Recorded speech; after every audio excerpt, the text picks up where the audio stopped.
I walked out of work to an empty parking spot. My 2023 Camry, just paid off, was gone. Panicking, I called my parents. "Oh honey, relax," my mom said.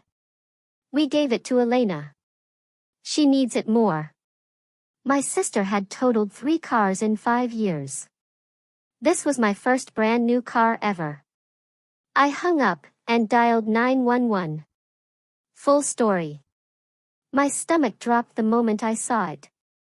The empty parking spot, usually occupied by my brand new car, my first ever, stared back at me like a gaping wound. Then came the chilling words from my own mother, "Oh, honey, relax. We gave it to Elena. She needs it more."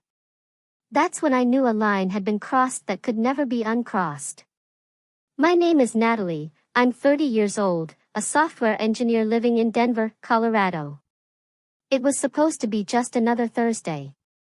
Late meetings, cold coffee, the quiet satisfaction of wrapping up a long day. But as I stepped into that parking lot, a wave of unease washed over me. My eyes scanned the familiar row of cars, searching for the silver gleam of my 2023 Toyota Camry, a symbol of years of grinding, of sacrifice, of finally building something all my own. The spot was empty. My heart hammered against my ribs. I checked the row twice, then a third time, my mind desperately trying to convince me I'd just forgotten where I'd parked. But I hadn't. My car, paid off just last month, was gone. Frozen, the cold air felt like a knife in my chest. My fingers trembled as I pulled out my phone and called my mom. "Mom, my car's missing. Did someone tow it?"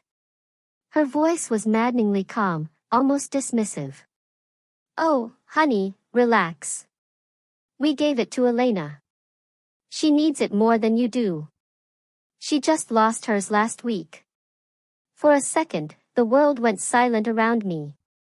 My own pulse roared in my ears. "You, what?" I whispered, the words barely escaping my throat. "You gave my car to Elena? She has a new job, sweetheart. Don't make a scene." That's when something inside me snapped. My voice was steady, shockingly so, but my whole body was shaking. That car was the first thing I ever owned outright. I worked for it, paid for it, protected it. And they called it sharing. I hung up before I could say something I'd truly regret. Then, I dialed 911. "Tell me, where are you watching from, and what time is it right now?" Because this story, this one will make you question what family truly means. Growing up, I learned early that in my family, love always came with conditions. Fairness was never one of them. I was the oldest, the one who always figured things out, who never asked for much because I knew it wouldn't come anyway. By 18, I was juggling 2 part-time jobs while studying computer science, saving every single dollar I could. My parents, they just called it good practice for the real world. When Elena turned 18, they showered her with a brand new MacBook, a fancy camera, and a gap year trip to Europe. "She needs to find her inspiration," Mom would say. I found mine, too, just not in Italy. Mine came at 3 a.m. in a library cubicle, surrounded by empty coffee cups and the hum of old computers, wondering why my effort never earned the same applause as Elena's chaos. Elena was always the golden child. At 27, she still lived at home, cycling through 3 jobs in 2 years, always finding herself, between yoga retreats and online art classes she never finished. Each time she stumbled, my parents rushed to cushion her fall, blaming bad management, toxic workplaces, or jealous coworkers. The truth was far simpler. Elena never learned to stand because they never let her fall. I'd watch from a distance, a knot of pity and resentment twisting inside me. Every time she fell, they'd empty another piece of their savings to rescue her. Meanwhile, I was budgeting groceries down to the last penny, paying off my student loans one painful installment at a time. I vividly remember one night. I was 19, sitting on my bedroom floor, counting tips from my cafe shift, trying to figure out if I could afford a used laptop for class. Mom knocked, came in smiling, holding a sleek white box. "Isn't it great?" she said, setting the MacBook on Elena's bed. "Your sister needs it for her group projects." I just nodded, pretending I didn't care. But I remember the pang in my chest when I opened my old, wheezing laptop the next morning, its fan apologizing for existing. That was the moment I truly understood. In my family, effort wasn't admirable. It was invisible. By the time I graduated, I'd stopped expecting fairness. I found a tech job in Denver, moved out, and swore I'd never ask them for help again. The freedom was lonely at first, but it was mine. All mine. I paid rent, filed taxes, cooked meals for one, and learned the quiet joy of earning without owing anyone. The years blurred into a rhythm: work, save, survive, repeat. Eventually, after 6 long years of scraping and hustling, I did something monumental. I bought a car. Not a hand-me-down, not a clunker from a cousin. My car. A 2023 silver Camry. Reliable, modest, but brand new. I made the down payment with shaking hands and spent months watching that loan balance shrink. Each payment was a small victory, proof that independence could be built one stubborn decision at a time. Whenever I drove home to visit, my parents would look at it like it was some shiny mistake. "You should have let your dad co-sign," Mom would say, her tone laced with disapproval. "It's dangerous for a woman alone to manage loans." I just smiled politely, gripping my keys tighter. Elena, meanwhile, had totaled 3 cars in 5 years, one from texting while driving, another after a night of celebrating. Each time, they replaced it within weeks. "She's just unlucky," Dad once said. I remember looking at the photo of her crashed Honda, the front crumpled like paper, and wondering how anyone could be that unlucky 3 times in 5 years. But in our family, bad decisions were just another opportunity for her to be rescued. The irony was almost poetic. I, the responsible one, the steady one, the one they never had to worry about, had become invisible by design. Because I didn't need saving. I didn't beg for attention. They assumed I had enough. And in their world, enough was the same as too much. So, I stopped sharing. Stopped explaining my achievements. When I got promoted, I didn't tell them. When I hit my savings goal, I celebrated alone with takeout sushi. It was easier that way. I learned to carry my pride quietly, like a secret they couldn't take from me. Until the day they did. That afternoon, standing in the empty parking lot, hearing my mother's casual tone through the phone, I realized this wasn't a one-time betrayal. It was the final chapter in a story that had started long ago. A story of taking, excusing, and expecting me to stay silent. They hadn't stolen my car out of malice. They'd done it out of habit, because in their eyes, what was mine was always theirs to redistribute. They'd never understood the weight of independence, the trembling pride of signing your own check, the quiet relief of paying off your first debt. They didn't know what it meant to earn something and fear losing it. But they were experts at one thing, pulling me down every time Elena fell. And as I stood there in that cold parking lot, listening to the dial tone after hanging up on my mother, a single thought settled in. They don't know what it feels like to stand on their own 2 feet because they've spent their whole lives standing on mine. The phone felt heavy in my hand as I pressed 911. My voice shook, but I forced the words out clearly. "I'd like to report a stolen vehicle." There was a pause, the calm tone of the dispatcher cutting through my panic. "Can you describe the vehicle, ma'am?" I swallowed hard. A silver 2023 Toyota Camry. Colorado plates, registered under my name, Natalie Reyes. My reflection in the office window looked strange, like someone else was speaking through me. "When did you last see the vehicle?" "This morning, around 8, I said, glancing at the empty spot again, as if my car might magically reappear. "And do you know who might have taken it?" The question hung in the air like a dare. I took a breath that burned on the way out. My parents. They gave it to my sister Elena without my permission. There was silence on the line, the kind that makes you question if you've just confessed to something unspeakable.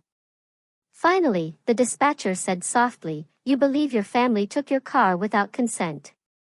"Not believe," I said. "I know. My mother told me." Another pause. "Understood, Miss Reyes. Please stay where you are. I'm sending an officer to take your statement." By the time Officer Ruiz arrived 20 minutes later, the sun had slipped behind the office towers, leaving the parking lot bathed in pale orange light. She stepped out of the patrol car, calm, collected, the kind of presence that makes chaos feel manageable. Her dark hair was tied back, her voice steady, but kind. "Miss Reyes." I nodded, clutching a folder I'd grabbed from my desk on instinct. "You reported a stolen vehicle?" I handed her everything: title, registration, insurance, proof of payment, even the last loan statement stamped, paid in full. "All of this is under your name?" she asked. "Yes, completely mine. No co-signers, no shared ownership." She nodded, flipping through the papers with quiet precision. "And you didn't give anyone permission to take it?" "No one," I said, my voice firmer now. "They used a spare key I left with my parents for emergencies. I never said they could give it to someone else." Ruiz looked up, meeting my eyes. "Do you know where your sister might be driving the vehicle?"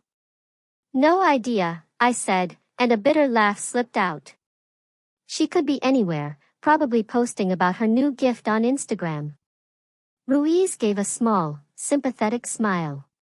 "Family theft cases are complicated, but they're still theft. Whether it's a stranger or a relative, the law doesn't make exceptions for feelings." That sentence hit me harder than I expected. The law doesn't make exceptions for feelings. I'd spent my entire life trapped in those exceptions. Asterisk, she's your sister. They're your parents. Family first, asterisk, but now, staring at the empty parking space that had once held the symbol of my independence, I realized those excuses were just another way of saying, "You don't matter." Ruiz took a few photos of the spot, noted the security camera above the lot, and spoke into her radio. "Dispatch, run a bolo for a silver 2023 Toyota Camry, license plate CL4-2078, registered to Natalie Reyes, Denver County. Possible suspect driving, Elena Reyes." Her voice was steady, official. Hearing my sister's name in that context made my stomach twist. "We'll check nearby traffic cameras," she said, turning back to me. "If your sister's out driving it, we'll find it."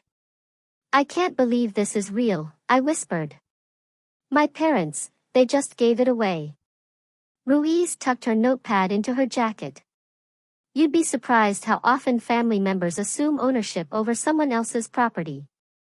It's not about need. It's about entitlement." I exhaled shakily, eyes burning. "I always thought only strangers could betray you." She studied me for a moment, her voice lowering. "Sometimes it's easier for strangers to be honest, Miss Reyes. Family expects forgiveness before they even say sorry." The streetlights flickered on, painting long shadows across the pavement. Ruiz handed me a card. "Here's your case number. Keep it safe. If your sister or parents contact you, don't engage. Just document everything.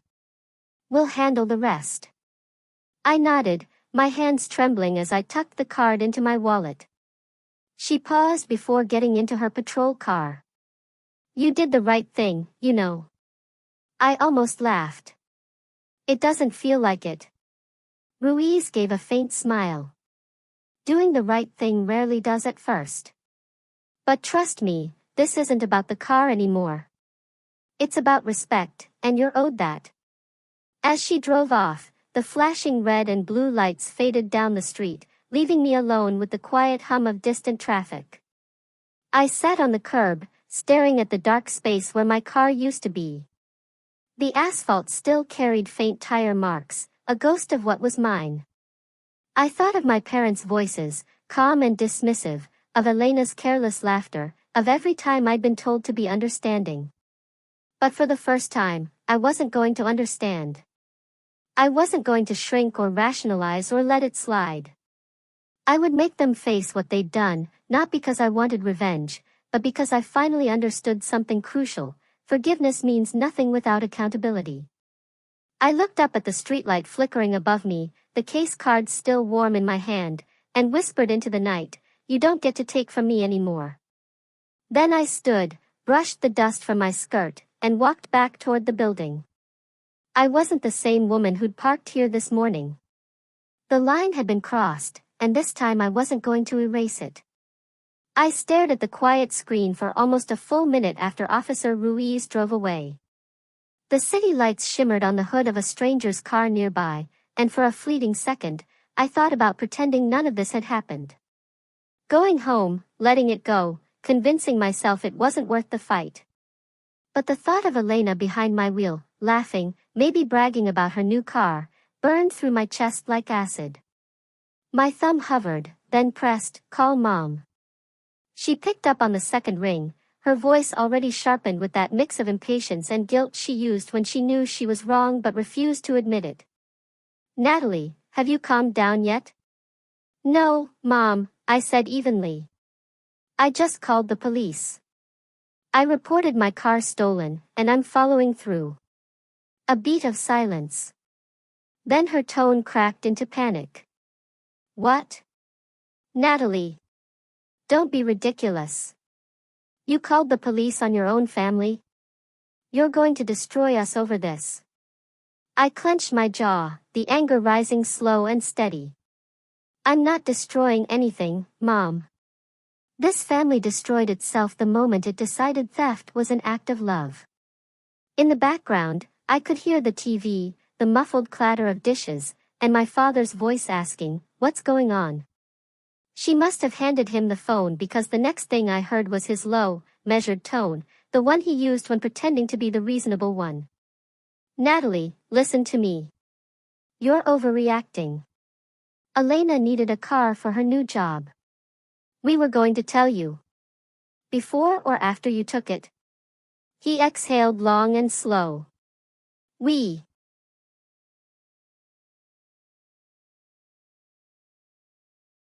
didn't take it. We borrowed it. It's still in the family.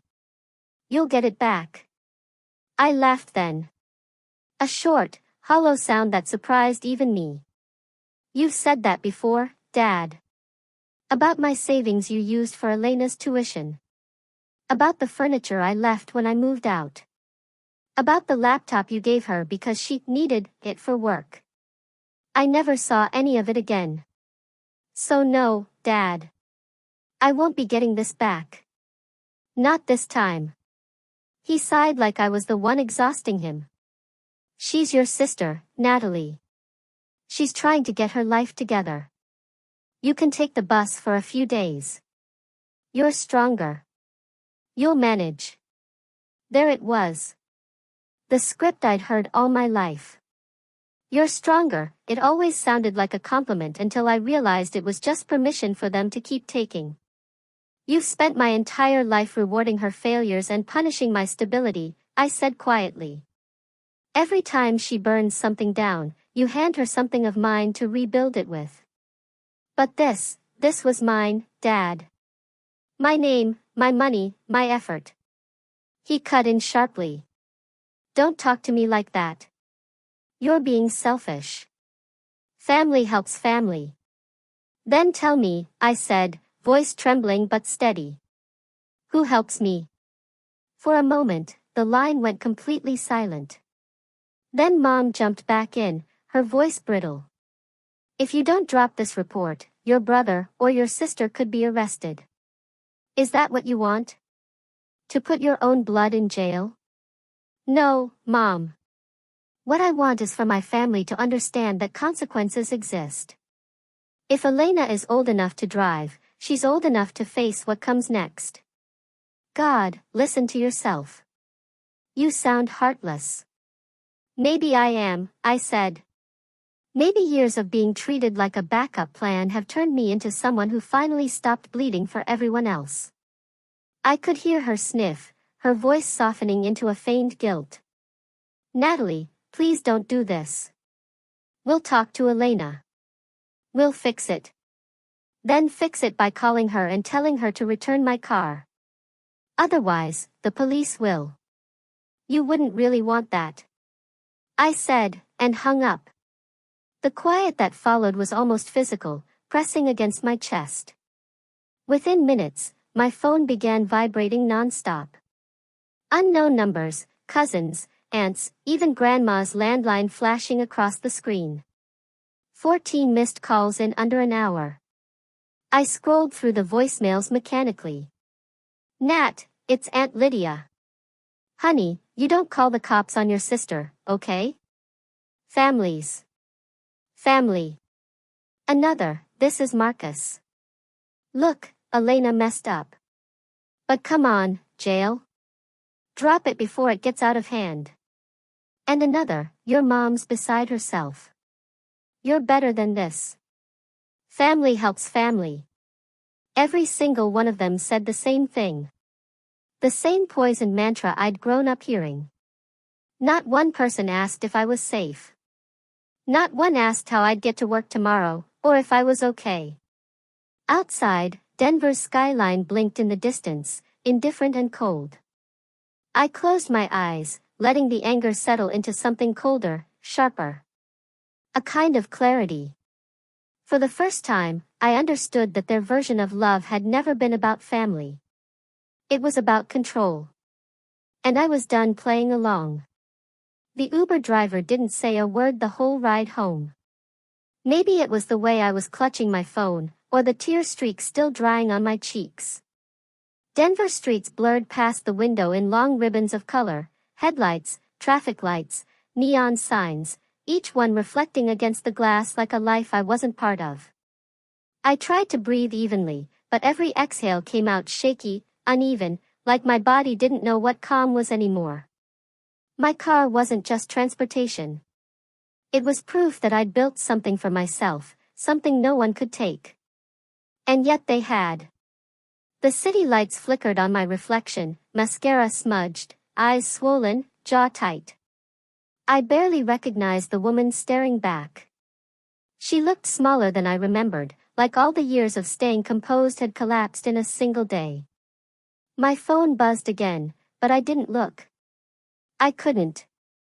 Every vibration felt like a tiny echo of all the times I'd been told to understand, to be patient, to not overreact. For once, I didn't want to understand. I wanted to feel. As the car pulled onto my street, a memory surfaced, sharp and cruel in its clarity. I was 18, standing outside our old house in the rain, backpack soaked through, clutching a half-broken umbrella. My bike, the one I'd saved for months to buy, was gone. I remember the panic, the desperate search, until I found it 2 days later, lying in the mud behind Elena's friend's house. The chain rusted, the seat torn. She'd borrowed it, of course. Just for a few hours, she'd said. I didn't think you'd mind. When I tried to tell our parents, Mom waved it off. She's your sister. Don't be dramatic. You can clean it. So, I did. I cleaned it in silence, scrubbing until my hands bled, watching the rain wash over the scratches she'd left. That was the first time I learned what theft looked like in our family.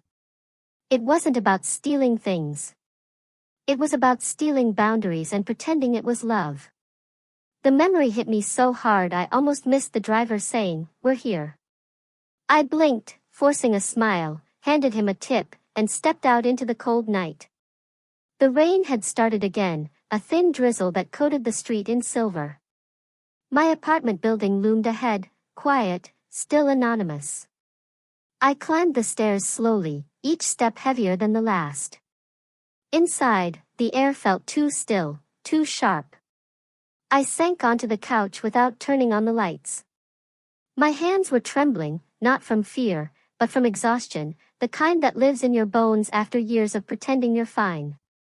I tried to tell myself it was just a car, that I could get another one, that it wasn't worth this ache in my chest. But deep down, I knew it wasn't about the car. It was about every time I'd been told my feelings didn't matter. About every time they'd taken something, time, effort, peace, and expected gratitude in return. The tears came slowly at first, quiet and tired, until they weren't quiet anymore. They came like the rain outside, steady, relentless, cleansing. I cried for the girl who had scrubbed mud off her bike in silence. For the woman who kept forgiving people who never apologized. For the daughter who thought that being good would one day earn her respect. It hadn't.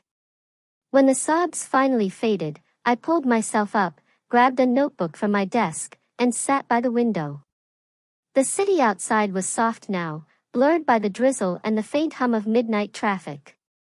I opened the notebook to a blank page and wrote slowly, my hands still shaking, May 14th. Today I lost my car. But maybe today is the day I found myself again. The words looked small and fragile on the paper, but they felt real, more real than anything I'd heard from my family in years. I stared at them for a long time, the ink spreading slightly where a tear had fallen. Then I closed the notebook gently, like sealing a promise I wasn't ready to break. I moved to the kitchen, made tea, just for something to do. The kettle's whistle sounded too loud in the quiet. I leaned against the counter, watching steam curl upward, and whispered to no one, this isn't the first time they've taken from me. It's just the first time I refuse to stay quiet. The truth of that sentence settled deep in my chest, steady, solid, almost comforting. It wasn't anger anymore. It was awareness. I wasn't powerless. I wasn't crazy. I was simply done. Outside, a car passed, headlights sweeping across the living room wall, then disappearing. I thought of Elena driving my Camry, her hands on the same steering wheel I'd gripped every morning with pride. I wondered if she even felt a twinge of guilt or if she'd already convinced herself she deserved it. Either way, it didn't matter. For once, it wasn't my job to fix it. I carried my mug to the couch and curled up under a blanket, the notebook resting on my lap. The rain had stopped. The city was quiet again. Somewhere in the distance, a siren wailed, a faint, lonely sound swallowed by the night. I closed my eyes, breathing slowly. For the first time in years, the silence didn't scare me. It felt like something else, something that could almost be called peace. The call came the next afternoon while I was at my desk, staring blankly at lines of code that refused to make sense. My phone buzzed, and the name, Officer Ruiz, lit up the screen. For a second, I thought about letting it ring. I wasn't sure I was ready for whatever came next. But something in me, something steadier now, answered. Ms. Reyes. Her tone was calm, professional. We located your vehicle. I straightened in my chair, heart thudding. You did? Yes. Your sister was stopped earlier this morning for speeding near Aurora. The officer ran the plates. Your report came up immediately. The car has been impounded as evidence. You can retrieve it once processing is complete. I exhaled a breath I didn't realize I'd been holding. Is she okay? She's fine, Ruiz said. Then, after a pause, your parents have been calling the station since it happened. They wanted us to cancel the case. Her voice carried a faint edge of irony. But it doesn't work like that. Once a report is filed and probable cause confirmed, it becomes a criminal investigation. She's been taken in for questioning. For a few seconds, I couldn't speak. The reality of it all pressed against me. My family's chaos now written into police logs, case numbers, official paperwork. There was no undoing this. And yet, deep down, I felt something that almost resembled relief. Thank you, I finally said, for treating it seriously. Ruiz's tone softened. It's what we're here for. You'd be surprised how many people don't think family theft counts.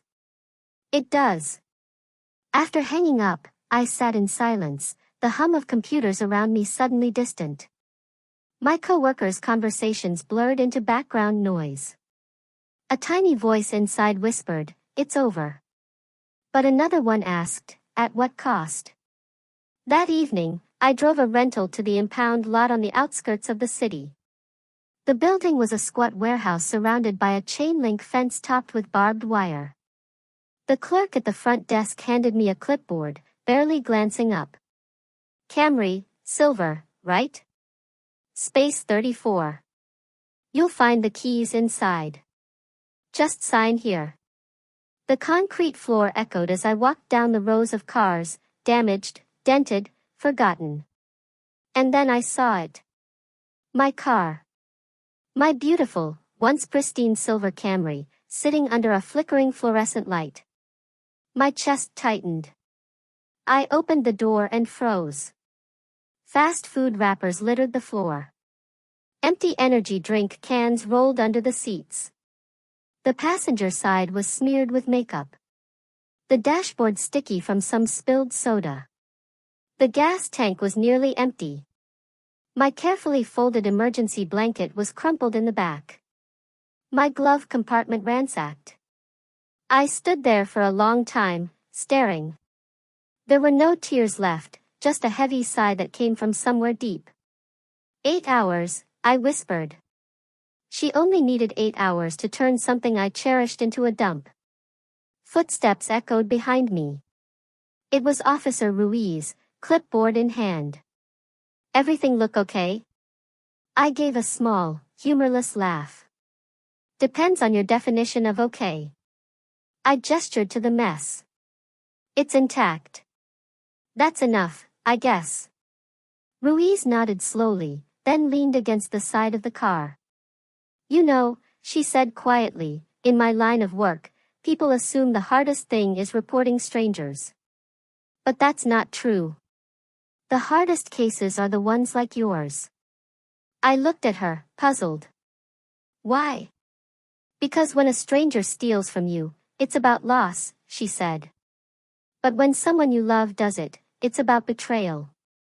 And betrayal doesn't just take your belongings.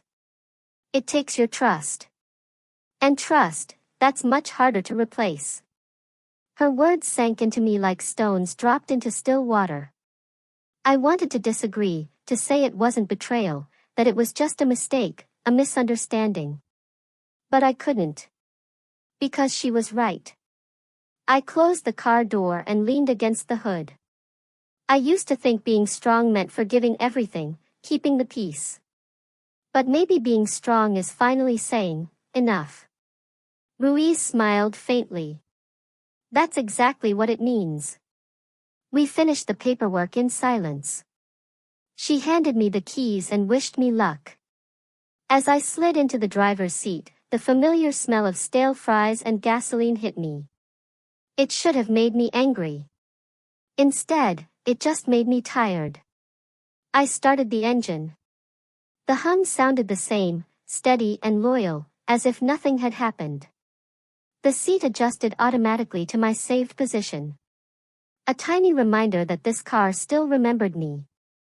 Driving out of the lot, I glanced in the rearview mirror.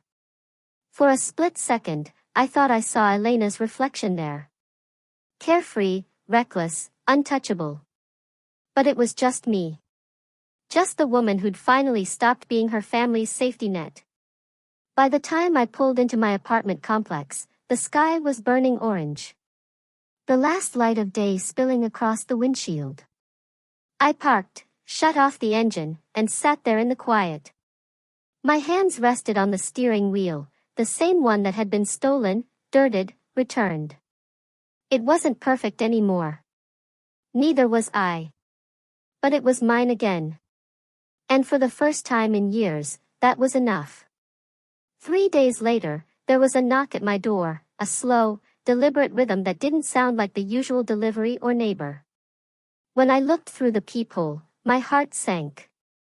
Standing there, Wrapped in her thick wool coat and clutching her small leather purse, was Grandma Sophia, 83 years old, sharp-eyed despite her years, and somehow still the only person in the family who could make me feel 12 again.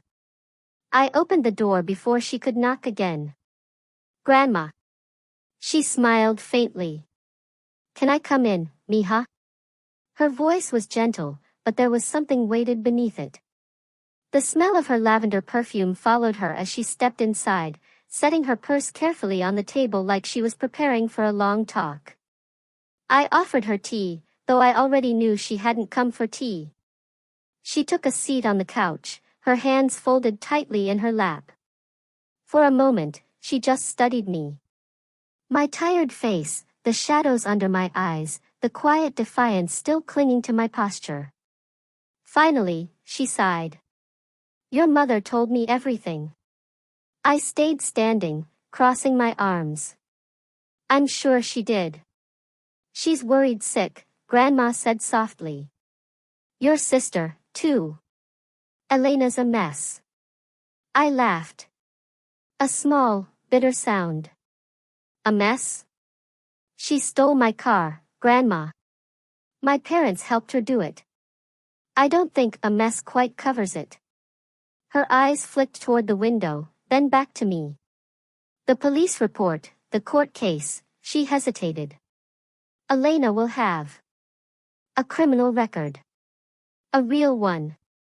Do you understand what that means for her future?" I leaned back against the counter, the cool surface grounding me. "Yes, Grandma. It means she'll finally face the consequences of her actions."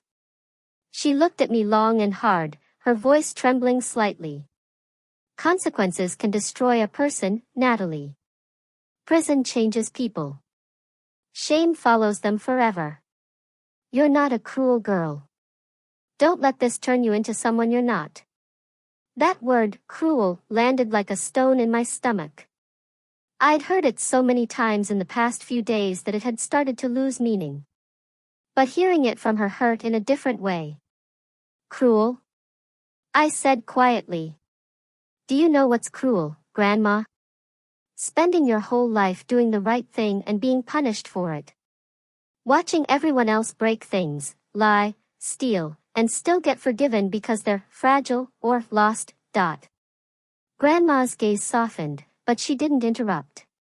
I took a breath, the words spilling out before I could stop them.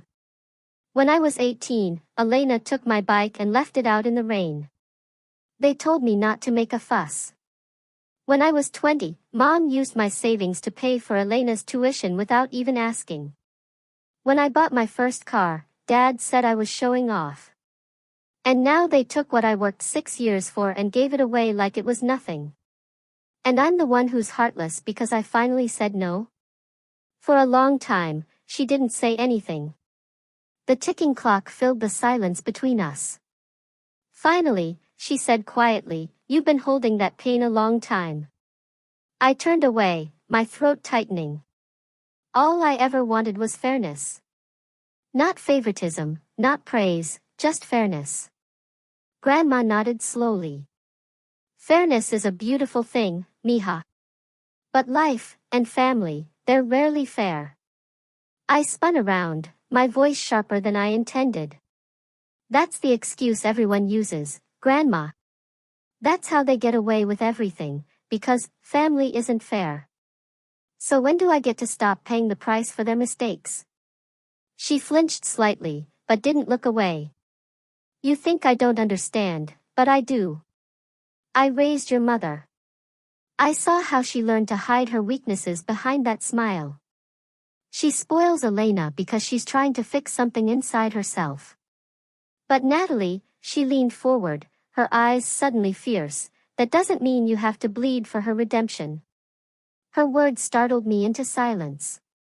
For the first time that day, I felt seen, not by an officer, not by a friend, but by someone who'd lived long enough to recognize cycles when she saw them. "I'm not asking you to forgive them," Grandma continued. "I'm asking you to think about what happens next. Anger can build walls. And sometimes those walls keep out the sunlight, too."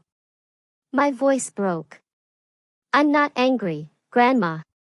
I'm tired. So tired. I've spent my whole life being the responsible one. And the only reward I get is blame. I felt my eyes sting. I do everything right. And they call me ungrateful. I draw a line, and they call me cruel. Her face softened, and she reached out, her frail hand covering mine. Maybe they call you cruel because deep down, you remind them of what they should have been. Maybe you're a mirror they can't stand to look into. I swallowed hard, tears blurring the edges of her face. Then why does it hurt so much to be right? She smiled sadly. Because doing what's right doesn't always feel good, mija. But one day, it will feel clean. We sat there for a while. No raised voices, no arguments, just silence and the faint hum of the refrigerator. Her thumb brushed against my hand, a small, wordless comfort. When she finally stood to leave, she adjusted her scarf and looked at me the way she used to when I was a child, right before saying something that would linger for years. You think you've lost your family, she said softly. But maybe you're just finding the part of it that was truly yours all along, yourself. I followed her to the door, helping her with her coat. She paused in the doorway, her eyes glistening. Don't harden your heart completely, Natalie. Just make sure the next time you open it, it's for people who've earned it. After she left, the apartment felt both heavier and lighter. I sank onto the couch, staring at the empty teacup she'd left behind. Her words played in my head like a soft echo. Maybe you're the mirror they can't stand to look into. For the first time, I didn't cry. I just sat there, letting the truth of it settle inside me like a quiet, steady heartbeat. The courthouse smelled faintly of disinfectant and old paper, like time itself had been trapped inside. The walls were lined with framed photographs of long-retired judges, all of them wearing the same expression, patient, detached, weary. I sat on the wooden bench outside courtroom 4B, palms pressed against my knees, trying to keep my breath steady.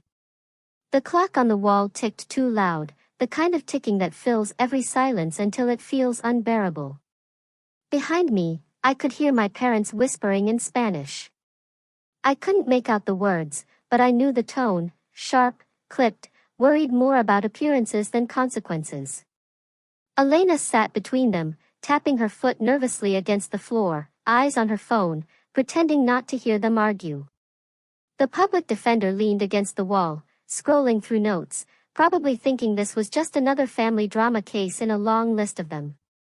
When the clerk finally opened the door and called "The State of Colorado versus Elena Reyes," my stomach turned cold. I rose to my feet, following the group inside. The air in the courtroom was colder than the hallway. The lights too bright. Every sound amplified, the shuffle of papers, the cough of a bailiff, the creak of old wood. The judge sat high above us, a woman in her 60s with short gray hair, eyes like steel polished by years of human disappointment. She looked at Elena, then down at the file before her. "Miss Reyes," she began evenly, "you've agreed to enter a plea today." Elena's voice came out small. "Yes, Your Honor." Her lawyer nodded, shuffling papers toward the bench. I stayed behind them, second row from the front, sitting perfectly still. My heart thudded in my chest, but outwardly I must have looked calm. Years of practice pretending to be unshakable had made me good at that. The judge took the statement, reading it briefly before handing it back. "Ms. Reyes, please read your written admission aloud for the record." Elena's fingers trembled as she unfolded the paper. Her eyes flicked toward our parents, then down again. For a long moment, she didn't speak. The silence stretched heavy until the judge cleared her throat. Finally, Elena began, her voice thin but clear. "I, Elena Reyes, admit that I took my sister's vehicle without permission on May 14th. I knew the car was not registered to me. I knew I didn't have permission to drive it.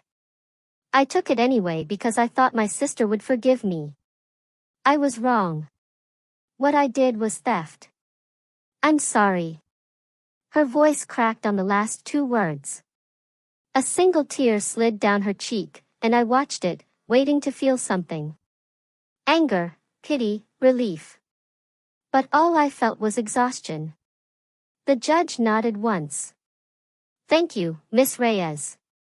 She turned to the clerk. Let the record reflect a guilty plea. Her gaze returned to Elena. This court accepts your admission. You're sentenced to 6 months of probation, a 1-year suspension of your driver's license, and restitution to the victim in the amount of $847 for impound and processing fees. Failure to comply will result in immediate revocation of probation and a jail sentence. The gavel came down with a sharp crack. The sound seemed to echo through my spine. Across the aisle, my mother's hand shot out to clutch Elena's arm, whispering comfort. My father's jaw clenched so tight I could see the muscle in his cheek twitch. Elena nodded numbly as her attorney whispered instructions about signing papers and probation meetings. No one looked at me. When the judge dismissed the court, I stood up slowly, feeling every pair of eyes in the room on me. My parents turned first. My mother's gaze locked onto mine for a brief second, filled not with apology, but with something that looked like quiet accusation. My father didn't look at me at all. He simply guided Elena toward the exit, his arm protective around her shoulder. She followed obediently, head down, hair falling over her face like a curtain. They passed within arm's reach. I could have said her name. I could have asked her to stop, to say something, anything. But I didn't. Because I already knew what would happen. She'd look at me with that same mixture of guilt and self-pity. And my mother would step in, saying, Natalie, don't make things worse. So, I stayed silent. The sound of their footsteps faded down the hallway, swallowed by the noise of other cases being called. State versus Andrews. State versus Miller, just another day in court. When I finally stepped outside, the Denver sky was low and gray, the air thick with the smell of oncoming rain. Families huddled together under umbrellas, some crying, some relieved. I stood alone on the courthouse steps, watching them scatter into the parking lot. I didn't see my family anywhere. Maybe they had parked around the corner. Maybe they'd already left. It didn't matter. For the first time, I didn't chase after them. I walked to my car, the same Camry that had started all of this, and unlocked it. The seat was cold, the faint scent of soda and cheap perfume still clinging to the upholstery. My hands rested on the steering wheel, and I exhaled. 6 months probation, 1-year license suspension, restitution. Words that sounded small compared to the years of imbalance we'd all lived through.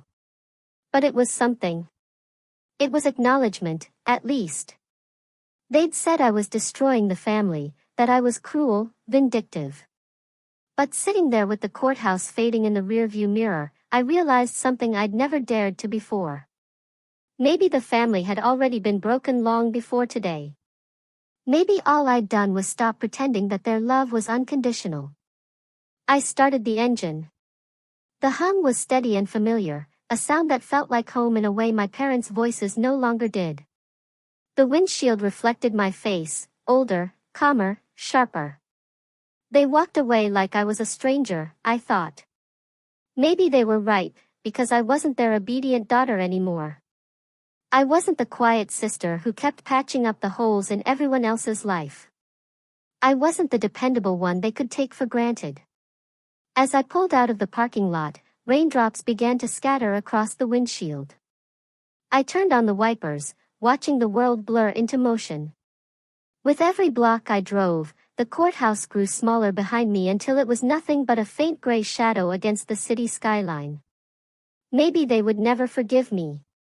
Maybe they would tell their friends that I'd turned on them, that I was ungrateful. And maybe they'd even believe it. But for the first time, that didn't terrify me. Because freedom, I realized, doesn't always look like joy. Sometimes it looks like loneliness. Clean, sharp, honest. I rolled down the window and let the rain touch my face, cool and steady. The city lights flickered in the wet streets ahead. They said I'd ruined everything, I whispered to myself. Maybe I did. But maybe what I ruined never should have existed the way it was. The traffic light ahead turned green, and I pressed the accelerator. The tires hissed against the rain-slicked asphalt, and I drove forward, leaving the courthouse, and the version of myself that still begged for their approval, far behind. You can't control me anymore, I thought. And this time, I knew it was true. A month passed after the sentencing, and life fell into a strange, quiet rhythm, one that felt both foreign and necessary. I hadn't heard from my parents since the day they walked out of the courtroom, and the silence between us was louder than any fight we'd ever had. There were no phone calls, no messages, no, let's talk, text that I half expected to appear at 2 a.m. Instead, the world just moved on. From the few updates that slipped through mutual relatives, I learned my parents had bought Elena a used Honda Civic, 10 years old, dented, but still running. She needs a fresh start, my aunt had said over voicemail, her tone clipped with judgment. Of course she does, I thought. In their world, redemption was something you could buy, as long as you paid cash and never said the word sorry. I didn't respond. I didn't have it in me to keep explaining myself to people who'd already decided who the villain was. Instead, I started building a new kind of quiet. I moved apartments across the city, closer to the foothills where the air felt a little clearer and the neighbors didn't ask questions. I changed my phone number, blocked every contact that carried the Reyes last name except for Grandma Sophia. She was the only one who still called, her voice warm and steady, asking about work, about my plants, about whether I was eating enough. She never mentioned Elena again, and I loved her for that. The first few weeks alone were strange. I'd wake up expecting a message, some family emergency that would demand I drop everything and fix it. But none came. And slowly, that anxiety began to fade into something else, peace. I filled the silence with small rituals. Making coffee before dawn. Opening the curtains to let sunlight flood the apartment. Taking long walks after work. The quiet no longer felt empty. It felt earned. One morning, I stepped outside with my coffee and looked down at the parking lot from my balcony. There it was, my Camry, clean, shining in the morning light, still parked in the same space I'd claimed since moving in.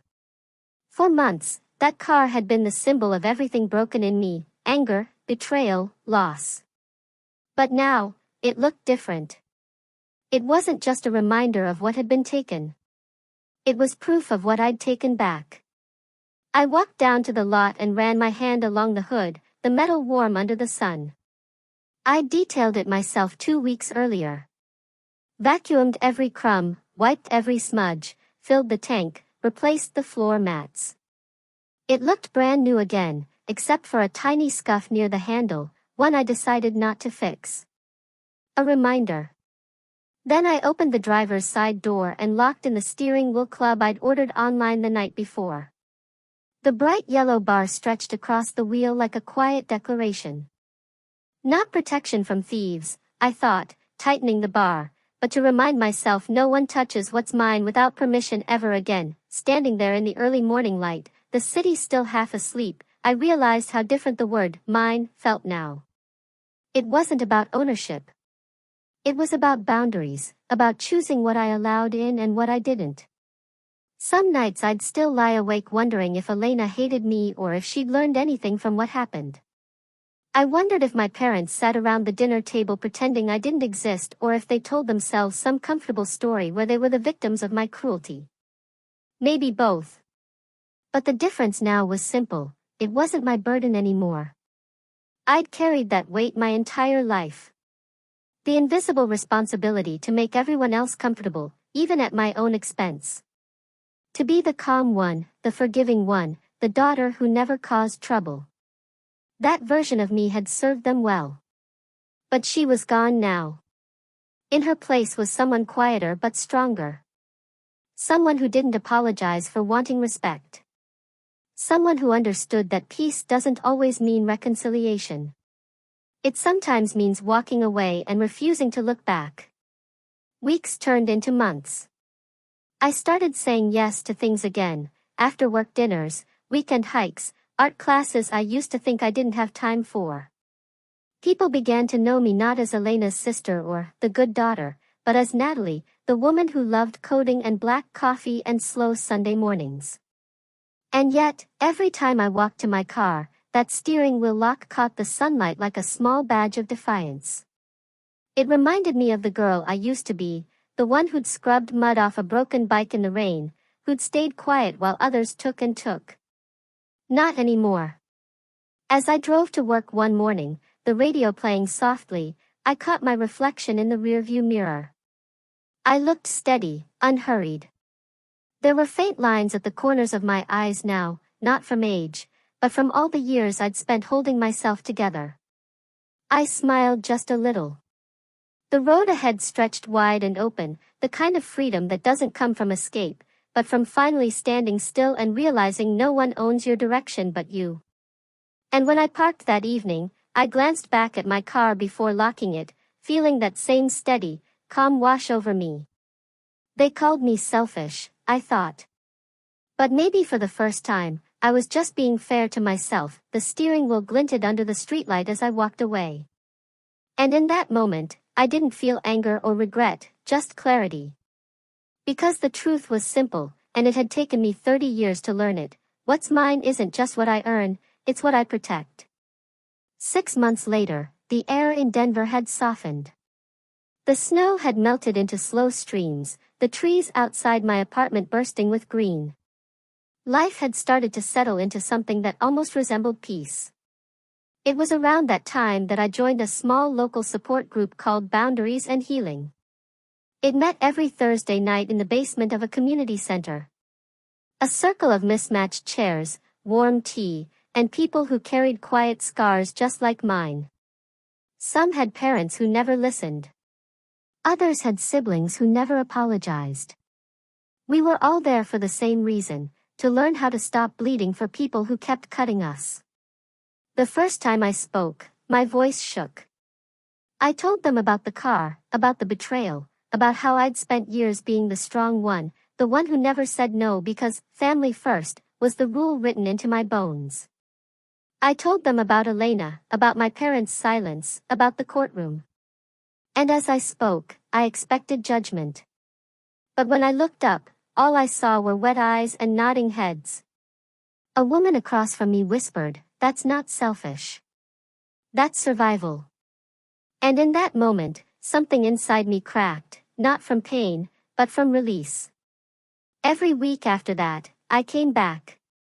We talked about boundaries, guilt, forgiveness that didn't require reunion. I learned that walking away doesn't make you cruel. It means you've stopped pretending broken things can hold weight. One evening, our group leader asked, "What's the hardest truth you've learned since setting your boundaries?" I thought for a long moment, tracing the rim of my teacup. That I didn't lose my family, I finally said. I just lost the people who never respected me enough to be part of it. No one spoke for a while. Then slowly, everyone began to nod again. That night, when I drove home, I felt lighter than I had in years. I started doing more things alone, not out of loneliness, but because I wanted to. I took long drives through the mountains on weekends, sometimes with no destination in mind. The first time I drove through Independence Pass alone, I rolled down all the windows and let the cold wind whip through my hair. The road curved along cliffs and valleys, the horizon stretching endlessly ahead. There was no one in the passenger seat to fill the silence, but somehow it didn't feel empty. It felt honest. I stopped measuring my worth by what I gave. I started measuring it by what I kept, my peace, my time, my sense of self. One Sunday evening, I drove up to Lookout Mountain just before sunset. The road wound higher and higher until the city below was nothing but a sea of golden light. I parked near the edge, stepped out, and leaned against the hood of my car. The same car that had once symbolized everything broken between us now sat quietly beneath me, steady and loyal. Below, Denver glimmered like a constellation come to life. Tiny dots of light, flickering across the valley, each one a story, a home, a beginning. I breathed in the crisp mountain air, and realized I'd finally found mine. For a long time, I just stood there, no tears, no bitterness, no longing, just a quiet gratitude for the woman I had become and for the lesson that had cost me so much to learn. The road had been long, but it had led me here, to freedom, to stillness, to myself. A year later, an envelope appeared in my mailbox. No return address, just a neat, familiar handwriting on the front from Elena. I carried it inside, sat at my kitchen table, and stared at it for a long time before opening it. Inside was a short handwritten note. Dear Natalie, I'm in therapy now. I understand that help doesn't mean taking. I know I hurt you, and I'm sorry. This isn't to ask for your forgiveness, but to let you know that I'm trying to become a better person. Elena. I read it twice, then folded it neatly and placed it in the top drawer of my desk. I didn't cry. I didn't write back. I didn't need to. Because the letter wasn't really about forgiveness. It was about acknowledgement. And sometimes, that's enough. That night, I sat by the window watching the lights of the city flicker. Below, the same view I'd fallen in love with 6 months earlier.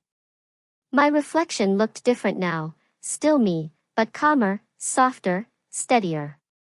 I thought about everything that had happened, the betrayal, the silence, the courtroom, the long drives, the healing. And I realized something profound. They say blood is thicker than water, but I've learned that respect is thicker than relation. A car, a boundary, a single act of self-respect. That's all it took to rewrite the story I'd been living my whole life. Because the people who truly love you don't take from you. They protect what you've worked hard for. And as I reached over and locked my steering wheel for the night, the metal bar gleaming faintly under the streetlight, I smiled. Sometimes the hardest battles we face aren't with strangers, but with the people we love most. Family can teach us compassion, but it can also teach us where our boundaries end. My story reminds me that love without respect is just control wrapped in sentiment. It's easy to confuse sacrifice with loyalty, to believe that saying no makes us cruel. But true love, real healthy love, never demands that we abandon ourselves to keep others comfortable. Setting boundaries isn't about punishment. It's about protection. It's the moment you stop proving your worth and start honoring it. Forgiveness doesn't always mean reconnection. It sometimes means choosing peace over proximity. If you've ever been made to feel guilty for standing up for yourself, remember this. People who truly value you will never take from you what you've worked hard to build. They will support your independence, not resent it. Because at the end of the day, family isn't defined by shared blood. It's defined by shared respect. And the most important relationship you'll ever protect is the one you have with yourself.